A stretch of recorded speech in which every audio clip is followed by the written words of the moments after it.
Les étudiants de l'Institut supérieur de commerce ont été édifiés sur les méfaits de la cigarette. Une démonstration faite par un étudiant congolais au Fiesa.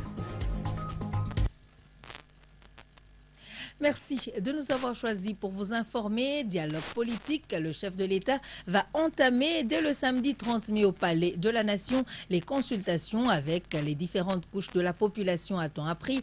Pour ce faire, Joseph Kabila Kabange recevra séparément les confessions religieuses, les autorités coutumières, la classe politique, majorité comme opposition, ainsi que les diplomates. Suivez.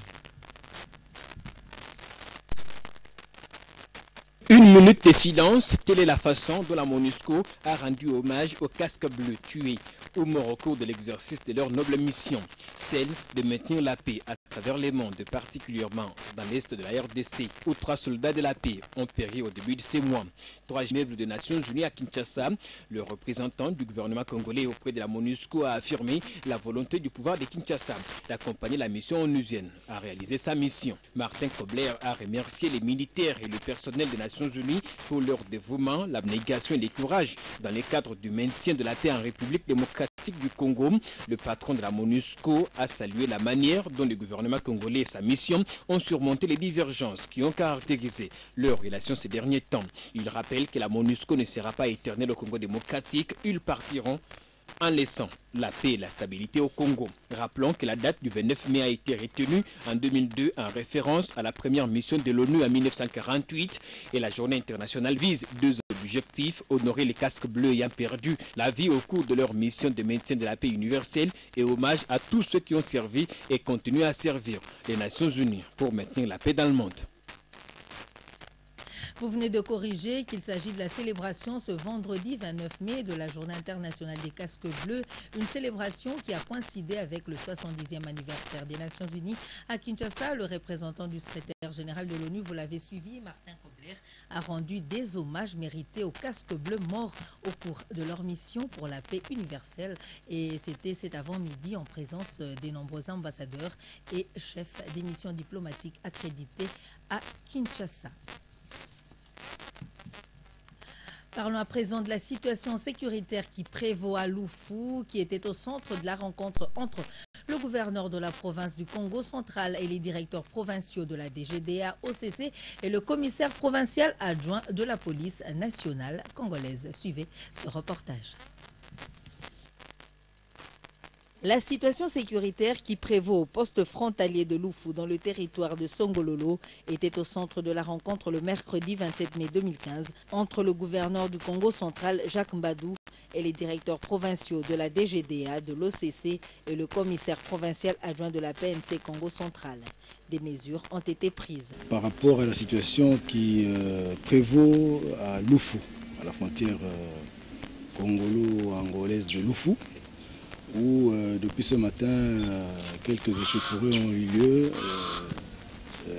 causées par des transporteurs qui n'étaient pas contents de certaines choses. Entre autres, le fait qu'ils trouvent les formalités lourdes au niveau de la douane et certains autres transporteurs étrangers qui ne veulent pas se conformer à la réglementation en vigueur et qui manifestent ce mécontentement par des actes qui causent le trouble en fait, à la frontière de Lufu. Donc depuis ce matin, la police a pris ses dispositions pour calmer la situation et les autorités de la DGDA et des autres services qui sont commis à la frontière ont pris des dispositions, disons des mesures provisoires pour calmer la situation en attendant que l'on puisse fixer les choses, c'est-à-dire mettre en place le guichet unique et se mettre vraiment à mettre en vigueur la réglementation qui doit s'appliquer. Pour rappel, le mercredi 28 mai, dans la matinée, les transporteurs œuvrant dans ce poste frontalier se sont soulevés contre les agents de la DGDA commis à Lufu. Dans la capitale congolaise, le rapport final du règlement financier du Conseil économique et social a été adopté à l'unanimité au cours de la plénière tenue jeudi après son toilettage par les membres des commissions PAJ et ECOFIN. Ce document de procédure sur l'exécution du budget 2015 maintenant doit être exploité.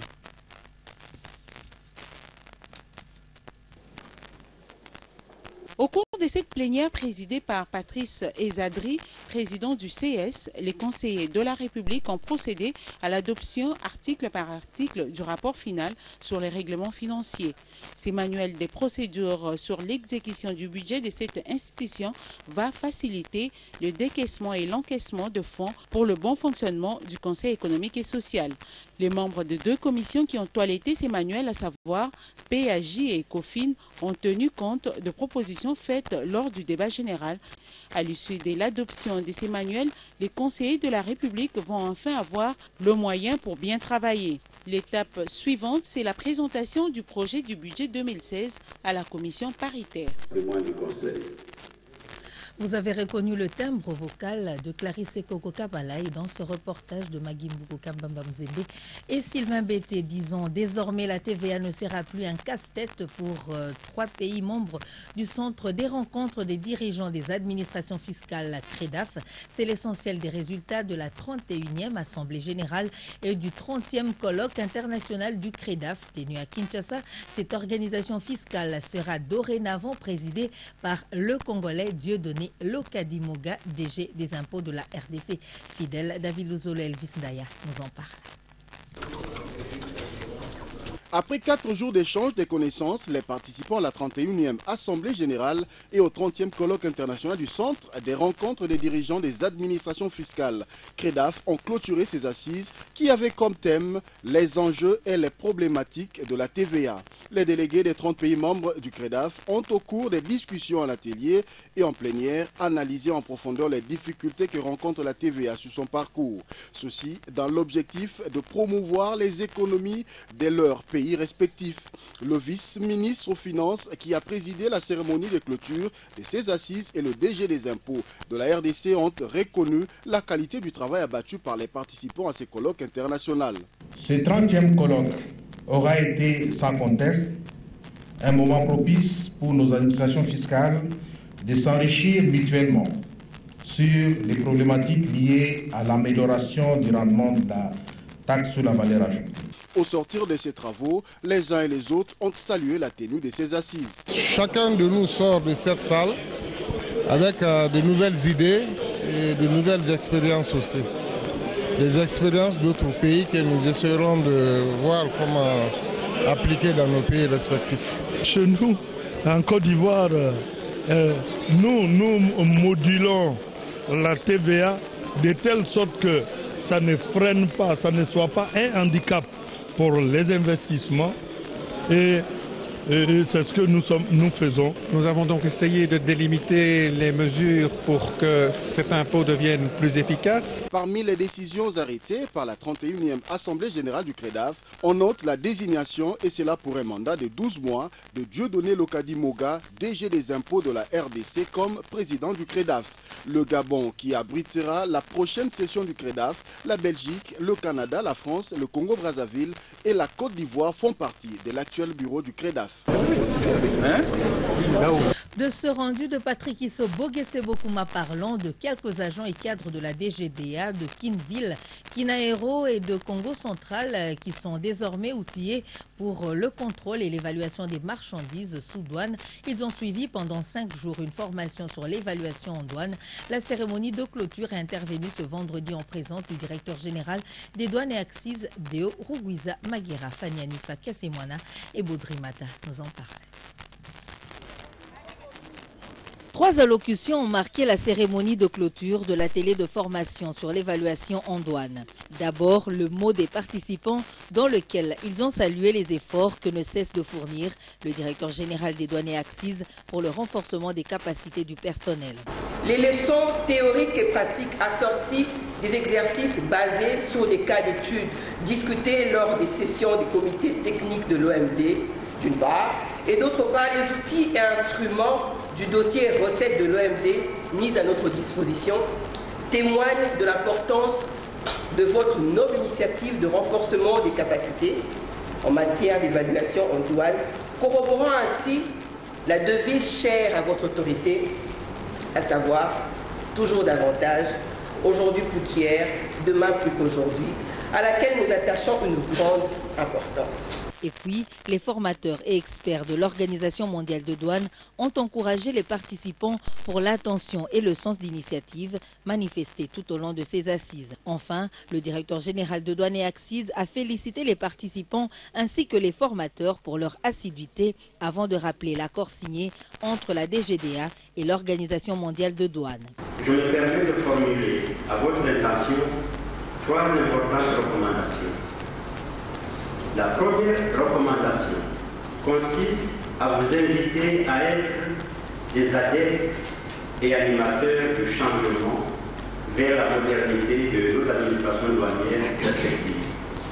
La deuxième est de vous approprier les enseignements vous dispensés au cours de ce séminaire de manière à former à votre tour vos collègues en matière d'évaluation en douane. Enfin, la troisième recommandation consiste à considérer les acquis de ce séminaire comme une ligne d'or à exploiter et une réserve où il faudra se ressourcer continuellement. La même formation sera dispensée à Lubumbashi du 1er au 5 juin prochain. Elle va concerner les directions provinciales du Katanga, du Nord et Sud Kivu, ainsi que de la province orientale. À l'issue de cet atelier de formation, les bénéficiaires ont reçu des mains du directeur général Deoru Guizamagira les brevets de participation.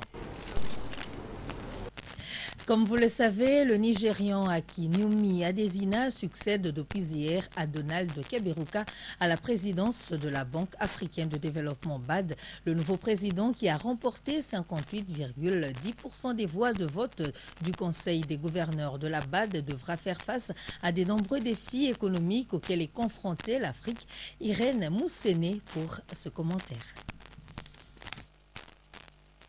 Lors des élections qui se sont déroulées le jeudi 28 mai 2015 dans la capitale ivoirienne, Akinwumi Adesina, le nouveau président de la Banque africaine de développement, est arrivé en première position avec 58,10% devant Bedoumra Kordje, le Tchadien, qui a enregistré 31,62% contre 10% de Christina Duarte du Cap-Vert. Aussitôt élu pour un mandat de 5 ans, le docteur Akinwumi Adesina devra dorénavant faire face aux nombreux défis qui l'attendent déjà pour redresser l'économie africaine. D'abord, il se fera fort de garantir et consolider les acquis réalisés jusque-là par son prédécesseur Donald Kaberuka. Adesina devra également veiller à ce que l'institution panafricaine continue de contribuer, comme le souhaitent les États, à la réduction de la pauvreté, à la réduction également de la dette, à l'atteinte pour la plupart des pays des objectifs du millénaire pour le développement, au renforcement de l'intégration régionale, à l'amélioration des conditions d'accès à la santé, l'éducation, la lutte contre le chômage, l'industrialisation de l'Afrique, l'environnement, l'insécurité, la liste restant exhaustive. De l'avis de l'opinion africaine, beaucoup attendent que Akinwumi Adesina travaille à faire de la BAD une banque multiculturelle de développement, mais aussi une institution efficace, flexible et proche de ses clients. De sa biographie, l'on retiendra qu'Akinwumi Adesina est un docteur en agroéconomie de l'Université de Purdue aux États-Unis. C'est ancien vice-président de l'Alliance pour une révolution verte en Afrique, AGRA, et depuis 2010, le ministre de l'Agriculture et du Développement rural du Nigeria. On lui reconnaîtra également sa réforme du système de financement de l'agriculture. Je l'ai annoncé dans les titres, à un jour de la clôture de l'opération dépôt des candidatures pour les provinciales, une délégation du comité d'intégrité de médiation électorale conduite par son président, le pasteur Elébé Kapalai, a visité les bureaux de réception et de traitement des candidatures de Kinshasa-Kalamou et Kinshasa-Ngaliema. À l'issue de cette visite, le 6 mai exhorte les candidats à déposer leur dossier au plus tard ce samedi 30 mai à 16h30. Suivez. Le constat, c'est que les gens viennent en dernière minute et qu'il y a un engouement de dernière minute et ça pose un petit problème par rapport à la fonctionnalité. mais sinon ça va. Mais il y a aussi, c'est que les gens retirent beaucoup plus de formulaires qu'ils ne retournent ce formulaire.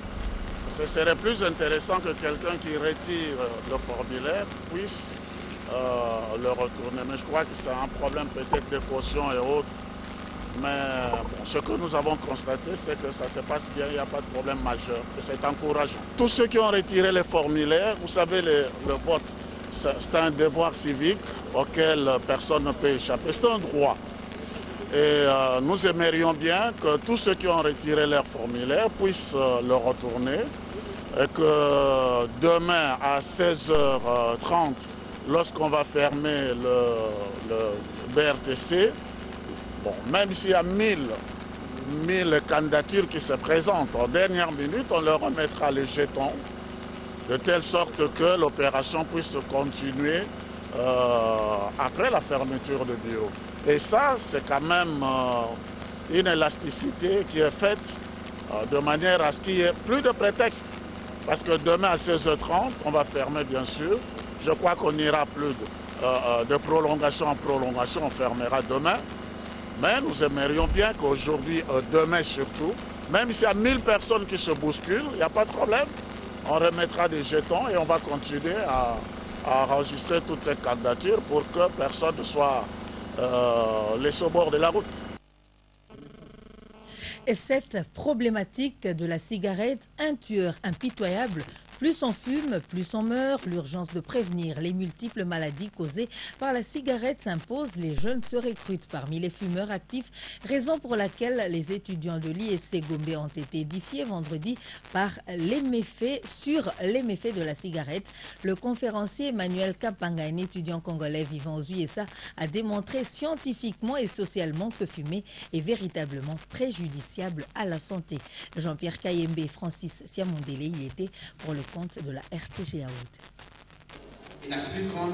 Dans une salle archibondée, devant toute la crème estudiantine réunie, la météo s'annonçait plutôt favorable pour une bonne envolée scientifique. Jeune étudiant congolais à la faculté de médecine de la très crédible Université de Virginie aux États-Unis, Emmanuel Kapanga est revenu au pays dans le cadre d'une recherche scientifique afin de partager son expérience avec la jeunesse de son pays. Dans un exposé magistral dénommé « Cigarette, tueur silencieux », l'orateur a démontré qu'une cigarette contient plus de 4000 éléments chimiques, 400 toxines et 43 cancérigènes. Fumer est préjudiciable à la santé, très préjudiciable. Fumer tue, ne commencez pas parce qu'arrêter est très difficile, est une épreuve très douloureuse aussi. Un étudiant malade est une perte pour son pays selon le directeur général de l'ISC qui explique ici pourquoi il a accepté la tenue de cette conférence. Lui, il a étudié, il est parti dans ce pays. Il dit non. Moi, j'ai laissé mes frères, mes collègues. Je rentre au pays, bien qu'il n'a pas encore terminé ses études, partager l'expérience sur les sujets de travail qu'il est en train de faire. Vous voyez l'avantage de ce pays? Les sujets de recherche commencent à partir, non pas en dernière année, peut-être à l'année intermédiaire. Sentiment partagé par les concernés qui se sont dit édifiés à travers cette conférence. Il s'est bien défendu et voilà, ça s'est passé en tout cas pas mal. Les sujets vraiment été chaleureux aussi pour moi, ça m'a beaucoup plus intéressé. Signalons que cette matinée scientifique s'inscrit dans le cadre de la Journée mondiale de lutte contre le tabac, célébrée le 31 mai de chaque année. Missile de combat. Après avoir subi une intervention chirurgicale spécialisée au niveau de la mâchoire avec l'appui du gouverneur de province du Congo central, Jovita Ndouzi est allé remercier l'autorité provinciale pour son geste de générosité. C'était au cours d'une audience lui accordée par le gouverneur Jacques Mbadou. Jovita Ndouzi, cette jeune fille âgée de 13 ans qui aurait un problème au niveau de mâchoire dont l'intervention chirurgicale a été entièrement prise en charge par le gouverneur du Congo central, Jacques Mbadou Sitou, est venu dire merci à son bienfaiteur. Au mois de janvier, la fillette ici a été reçue avec une grosse masse de la face et son Excellence, Monsieur le gouverneur, s'est impliqué et l'a envoyé au cinquantenaire pour l'opération. Et donc, comme vous voyez, tout s'est bien passé. Ils sont venus pour le remercier. Oui, il est très content.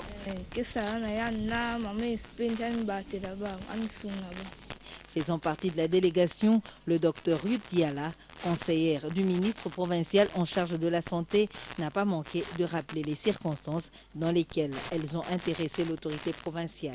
En son temps, nous sommes allés au cinquantenaire. L'opération de la fillette a coûté 9 000 $. Et donc, son Excellence n'a pas hésité. Il a donné les 9 000 $ pour l'opération. Mais l'opération a nécessité que la mâchoire inférieure de l'enfant soit enlevée.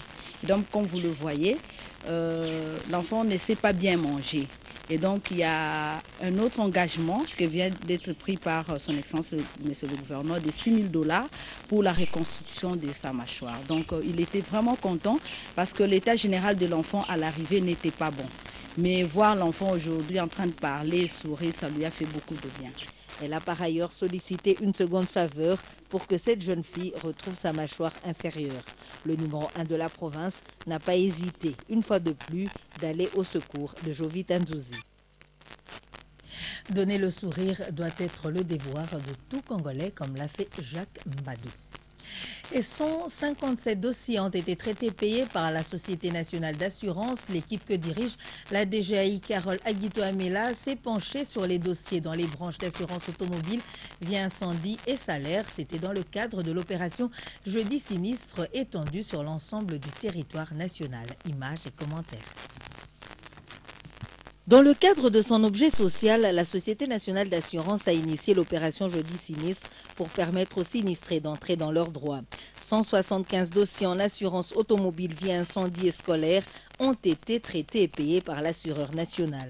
La direction générale s'est penchée sur 76 dossiers, 2 pour Yolo, 1 dossier pour Kalamou, 3 Funa, 3 dossiers ont été traités et payés par Massina, 1 dossier pour Mongafula, 6 pour l'agence du 30 juin, 2 pour Nselemaluku, 5 Dolo, 6 dossiers pour Lemba, 2 pour Ngiringiri. Kimbanseke s'est chargé d'un dossier, 1 également pour l'agence des huileries.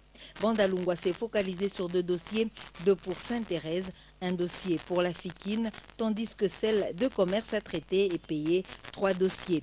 12 pour DGI Gombe, 7 Kassavubu, 11 Gombe, 9 Ndjili et 1 dossier pour Mbetseke à la satisfaction des bénéficiaires. Je remercie beaucoup la SONAS, que la SONAS puisse continuer à œuvrer, à faire ce travail. Moi, je trouve qu'avec la dame qui est venue, vraiment la situation est passable, c'est vraiment impeccable. La DGAI Carole Aguito et son équipe sont déterminés à motiver tous leurs nombreux abonnés à bénéficier des différentes gammes qu'offre l'assureur national. L'Église catholique est déterminée à mettre en valeur sa concession située au quartier Funa où sera construite une basilique. Ce vendredi, l'OVD a lancé les travaux d'assainissement du site en vue de débuter les travaux dans les prochains jours. Léontine Kazamwali et Ben Mondo. Après la destruction des constructions anarchiques qui envahissaient ce site, c'est ce vendredi que l'Office des voiries et drainage OVD a débuté les travaux d'assainissement de cette concession. Ce site de plus de 4000 hectares appartenant à l'archidiocèse de Kinshasa et l'Église catholique de Kinshasa prévoit d'y construire une basilique. L'OVD qui exécute ces travaux rencontre plusieurs difficultés, entre autres la résistance des occupants du site. Voilà qui justifie la présence des éléments de la PNC dans ce site. Nous avons rencontré une résistance farouche de la population qui a occupé anarchiquement cette concession et jusqu'à présent ils ne voulaient pas quitter. On a été même agressés par cette même population et nous avons plié nos bagages. Aujourd'hui, les autorités ont mis la police à notre disposition pour sécuriser les sites, sécuriser les engins que vous êtes en train de voir. Et voilà pourquoi nous avons commencé les travaux aujourd'hui. Une fois les travaux d'assainissement terminés, l'archidiocèse de Kinshasa mettra en premier temps cet espace au profit de grandes activités de l'Église. C'est pourquoi elle appelle les chrétiens catholiques à apporter leur pierre pour la construction de cet édifice. De manière provisoire, nous allons occuper terrain autrement. Et comme vous le savez, lors de la messe des jeunes, les jeunes l'ont exprimé devant son éminence, de voir ces terrains céder provisoirement aux jeunes. Donc ça sera un grand centre des jeunes, un grand centre là où il y aura des rassemblements de jeunes, là où il y aura rassemblement de toutes les couches de l'église. Dans ces terrains, nous allons construire notre basilique. Dans ces terrains, nous allons voir les merveilles de Dieu. C'est l'espérance qui doit habiter les cœurs des chrétiens de Kinshasa. Et chacun est appelé à travailler, à porter sa pierre pour l'édification de notre église de Kinshasa. Les travaux d'assainissement sont prévus pour une durée de 10 jours, puis interviendra les travaux de construction proprement dit. Il vient d'accéder officiellement à la tête du Nigeria, Mohamed Buhari, qui succède à Goodluck Jonathan. Le nouveau président nigérian fait la lutte contre les Boko Haram sa préoccupation et promet d'installer une base militaire à Maïdougouri, au nord du Nigeria.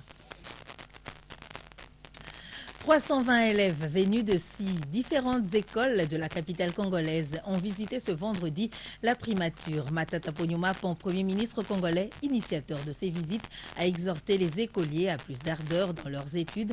Les visiteurs de l'hôtel du gouvernement se sont imprégnés de l'histoire de la République démocratique du Congo et ont reçu des cadeaux de la part du Premier ministre Matata Ponyo.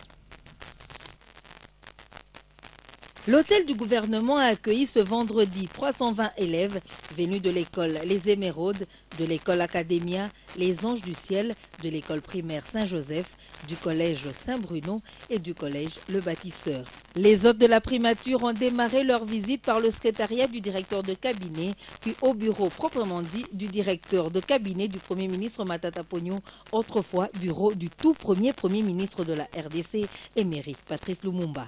Les écoliers ont également découvert la salle du Conseil des ministres, ornée d'œuvres d'art réalisées par les étudiants de l'Académie des Beaux-Arts et la galerie photo qui retrace le parcours des directeurs généraux et premiers ministres qui se sont succédés à la primature. Au jardin des premiers, les élèves de 6 écoles de la capitale congolaise ont eu l'honneur d'être reçus par le chef du gouvernement à qui ils ont adressé leurs mots. Excellency, le Prime Minister Matata Ponyo. Son Excellence, Monsieur le Premier ministre Augustin Matata Ponyo. Nous, l'école active bilingue Les Émeraudes, vous remercions de l'honneur que vous nous accordez en acceptant notre visite. Veuillez recevoir ce présent en signe de notre immense reconnaissance. Merci. Matata Ponyo Mapon a souligné que l'éducation est l'une des priorités du gouvernement de la République afin de mieux préparer les futurs cadres de la RDC. Des échanges des cadeaux, Matata Ponyo Mapon a remis les statuettes d'émérite Patrice Lumumba aux représentants de chaque école. Ensuite, il a été soumis à une séance photo avec chaque groupe dans le jardin des premiers avant de partager un cocktail avec ses visiteurs. C'est très bien. Félicitations, madame. Candidate maire générale au Homme 80 à l'université de Kinshasa, Passi Mangwanda, étudiante en 2e licence en économie, poursuit sa campagne électorale. Elle demande à ses camarades étudiantes de voter pour elle de manière à poursuivre ses efforts dans l'amélioration de la qualité de vie au Homme. C'est un reportage de Gladys Bananga et Olito Maki-José. À l'université de Kinshasa, précisément au home habité par les étudiantes, l'heure est à la campagne électorale. Ces étudiantes s'apprêtent à élire les présidentes des homes appelées communément mères générales, interface entre les étudiantes et l'administration de l'université. Nous sommes au home 80.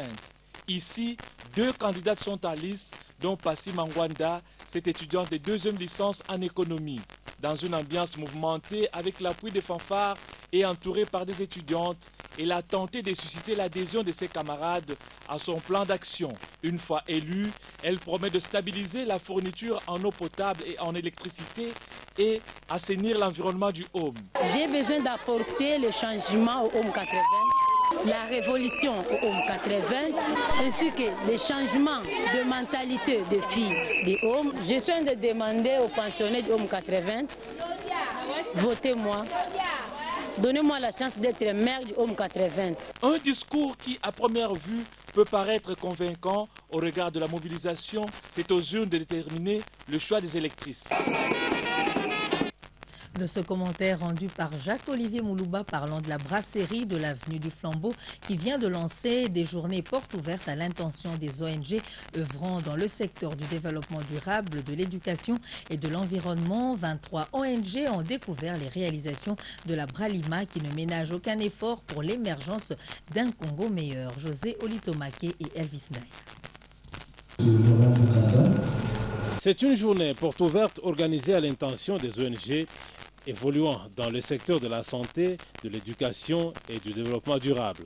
À travers cette journée, la brasserie de l'avenue du Flambeau, partenaire de Croissance en RDC, entend échanger avec les acteurs de la société civile sur les actions qu'elle mène afin d'améliorer davantage son impact sur la vie économique, sociale et environnementale des Congolais. 23 ONG œuvrant dans différents secteurs ont répondu présents à cette journée, leur offerte par la Bralima Boukine. Ces différentes structures ont palpé du doigt ce que la brasserie fait pour la protection de l'environnement. Une brève présentation de la Bralima a été faite par le directeur corporate Laurent Boukassa qui a expliqué à ses hôtes le rôle et fonctionnement de la Bralima. Tout de suite après, c'est la visite guidée. Cette visite a commencé par la 5e ligne d'embouteillage, la toute dernière installée à la brasserie de Kinshasa, d'une technologie la plus récente dans le monde de l'industrie brassicole. Après la 5e ligne d'embouteillage, ces hôtes de la Bralima ont visité la nouvelle salle de brassage en continu, le nouveau filtre ainsi que l'usine